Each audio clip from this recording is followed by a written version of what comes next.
ఎంత ఖర్చు పెట్టుంటారు ఎలక్షన్లో? నా దగ్గర ఏమున్నాయి ఖర్చు పెట్టినీకే. ఆయన బాగా పెట్టినట్టున్నాడుగా. కోటాలో పెట్టి మీరు ఊహించలేనంత పెట్టిండు. అసలు ఫిగర్స్ చెప్పకూడదు, ఇప్పుడు ఎలక్షన్ అయిపోయింది కానీ ఎలక్షన్ టైంలో చెప్పిన నేను లిక్కర్కి ఆయన ఎంత పెట్టిండో 2-3 నియోజకవర్గాల ఎలక్షన్ ఖర్చు కూడా అయిపోతుంది అంత పెట్టిండు. లిక్కర్కే ఓన్లీ లిక్కర్ అంత తాగిపించిండ జనానికి. తాగేటోళ్ళు తాగిండు, వేసేటోళ్ళు వేసిర్రు. కానీ అయినా కూడా 20,000 అంటే ఓట్లు అయితే భారీగానే సంపాదించింది కదా, ఎట్లా సాధ్యమైంది ఇది? ఒకటండి, డెవలప్మెంట్ యాక్టివిటీస్ వ్యవస్థ 10 ఏళ్ల నుంచి గ్రామాల్లో వ్యవస్థ కంట్రోల్ చేస్తూ ఉన్నారు. 4 మంది మాట్లాడుకుంటే ఒక వ్యక్తి వాళ్ళ వ్యక్తి అయ్యిండి ఏం మాట్లాడుతున్నారో చేసే ఒక నిఘా వ్యవస్థ, బెదిరింపులు, ప్రతి ఒక్కరిని లిటిగేషన్లో విరికించుకొనుడు, ఉద్యోగస్తులను భయపెట్టించుడు, వ్యాపారస్తులను భయపెట్టించుడు, పోలీసు యంత్రాంగం ఒక దిక్కు, ఇవన్నీ పెట్టి ఒక భయానకమైన వాతావరణంలో ఎలక్షన్ జరిపించింది. తర్వాత వాస్తవంగా బెనిఫిషరీస్ కూడా ఉన్నారు కదా ఈ 10 ఏళ్ల గవర్నమెంట్లో. అవును, 2000 పెన్షన్ కావచ్చు, మిగతా రకరకాల బెనిఫిషరీస్ ఉన్నారు. సో అవన్నీ కూడా ఆయన ఓటు తెచ్చిపెట్టినాయి. తర్వాత కాంగ్రెస్ పార్టీ ఇంత గాలి వస్తుంది ఇట్లా అద్భుతంగా గెలుస్తామంటే ఇంకో 20,000 ఓట్లు వచ్చేటివేమో. ఓకే, అంటే మనకున్న నాలెడ్జ్ కానీ మనం అర్థం చేసుకున్న విషయం కానీ సామాన్య ప్రజలు, సామాన్య ఓటర్ అర్థం చేసుకోలేకపోవచ్చు కదా. కాబట్టి 10 ఏళ్ల అధికారము, తర్వాత డబ్బులు, మద్యం ప్రభావము, పోలీసుల బెదిరింపులు, మీరు ఆశ్చర్యపోతారు. స్పెషల్ బ్రాంచ్లో పోలీసులు మొత్తం ఈయన కోసమే పనిచేసిండు ఎలక్షన్లలో. పార్టీ మారుతుంటే పోయి ఆ కానిస్టేబుల్, ఇన్స్పెక్టర్ పోయి బెదిరించుడు, కిడ్నాప్ చేసుకున్నాడు.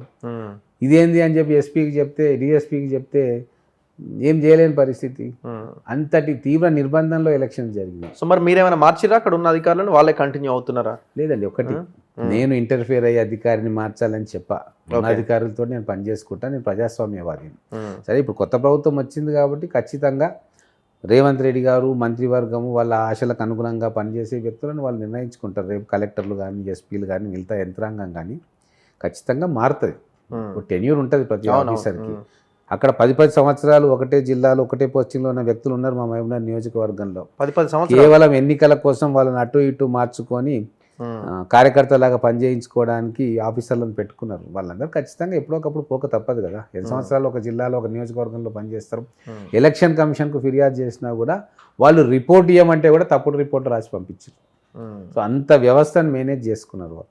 సో మీరు ఏ స్ట్రాటజీతో ముందుకెళ్ళారు? అంటే లాస్ట్ మేము అంటే ఎలక్షన్ కంప్లీట్ అవుతుంది ప్రచారం అన్నప్పుడు కూడా అసలు ఏంటి నియోజకవర్గాలు అన్నప్పుడు మహబూబ్ నగర్లో ఇంకా టఫ్ ఫైటే ఉన్నది చెప్పలేమన్న లైన్ కూడా వినబడ్డది చాలా సందర్భాల్లో. టఫ్ ఫైట్ లాగా కనిపించింది. ఏ రోజైతే ఎన్ఎం శ్రీనివాస్ రెడ్డి అనే వ్యక్తి కాంగ్రెస్ పార్టీలో చేరిండో ఆ రోజే విజయం నిశ్చయం అయిపోయింది. ఎందుకంటే నేనేంది అనేది నా మహబూబ్నగర్ ప్రజలకు తెలుసు. మహబూబ్నగర్ ప్రజల మనోభావం ఏంది, వాళ్ళ మనసుల్లో ఆలోచన ఏముంది అనేది నాకు తెలుసు. కాబట్టి వాళ్లకు తెలుసు, మాకు తెలుసు రిజల్ట్ ఎట్లుంటుంది అని. కానీ బయట వాళ్ళకి అది అర్థం కాదు. ఆ రోజు 2.5 ఏళ్ళు నేను ఎమ్మెల్యేగా ఉన్నప్పుడు, ఈరోజు మా ముఖ్యమంత్రి గారు అన్నారు కదా మేము సేవకులుగా ఉంటామని. ఆ రోజు నేను సేవకుడిగానే పనిచేసిన, పాలకుడిగా పనిచేయలే. కానీ 10 సంవత్సరాల నిర్బంధంలో వీళ్ళు పాలకులు కాదు, నియంతల్లాగా, ఒక రాజులాగా, రాజన్న కూడా ఒక్కోసారి కనికరం చూపుతాడేమో అని కనికరం లేని రాజులాగా వీళ్ళు ప్రవర్తించారు.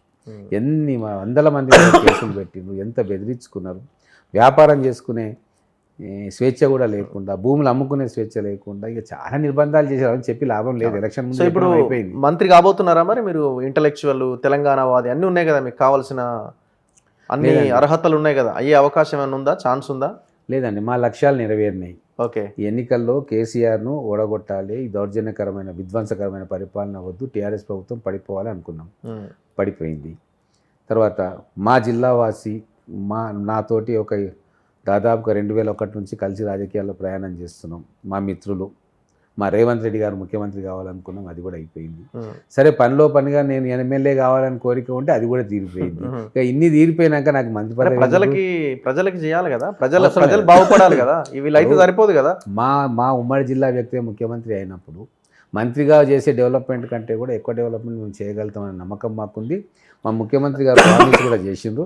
మహబూబ్ నగర్ జిల్లా వెనక్కి నెట్టేయబడ్డది, నిర్లక్ష్యం చేయబడ్డది. కేసీఆర్ అనే వ్యక్తి ఇక్కడ ఎంపీగా గెలిచి రాజకీయ భిక్ష పెట్టింది మహబూబ్ నగర్, అయినా కూడా రూపాయి విధించలేదు, డెవలప్మెంట్ చేయలేదు. సిద్దిపేట, సిరిసిల్లకు, కరీంనగర్కి నిధులు ఇచ్చింది. కాబట్టి ఖచ్చితంగా రాష్ట్రంలో అందరికీ డెవలప్మెంట్ చేసుకుంటూ వెనకబడ్డ మహబూబ్ నగర్ మీద స్పెషల్ దృష్టి పెడతా అని చెప్పి మాకు మాట ఇవ్వడం జరిగింది. కాబట్టి ఖచ్చితంగా మా దృష్టి అంతా ఇప్పుడు మహబూబ్ నగర్ని అభివృద్ధి చేసుకోవాలి. ఒక్క మహబూబ్ నగరే కాదు, ఉమ్మడి మహబూబ్ నగర్ జిల్లాలో అన్ని నియోజకవర్గాలు కూడా అభివృద్ధి కావాలి. తర్వాత అక్కడ ఇండస్ట్రీస్ రావాలి, ఉద్యోగ కల్పన జరగాలి, భయరహిత వాతావరణంలో ప్రజలు స్వేచ్ఛగా ఉండాలి.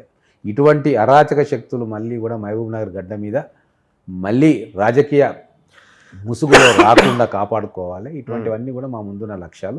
వాటి ముందు మంత్రి పదవో ఇంకో పదవో అని మరి ఇప్పుడు ఆయన కబ్జాలు, ఆయన వ్యవహారాలు ఇవన్నిటి మీద మీరు ఏమైనా దృష్టి పెడతారా, లేదంటే నాకేం సంబంధం, ఎమ్మెల్యేగా నన్ను గెలిపించారు కదా సరిపోద్దని అనుకుంటున్నారా? లేదండి, చట్టాన్ని చాలా మంది కేసుల పాలై ఇబ్బంది పడతా ఉన్నారు కదా ఆయన వల్ల. చట్టాన్ని అతిక్రమించిన ప్రతి సందర్భం కూడా మళ్ళీ అవి ఖచ్చితంగా వాటి మీద యాక్షన్ ఉంటుంది.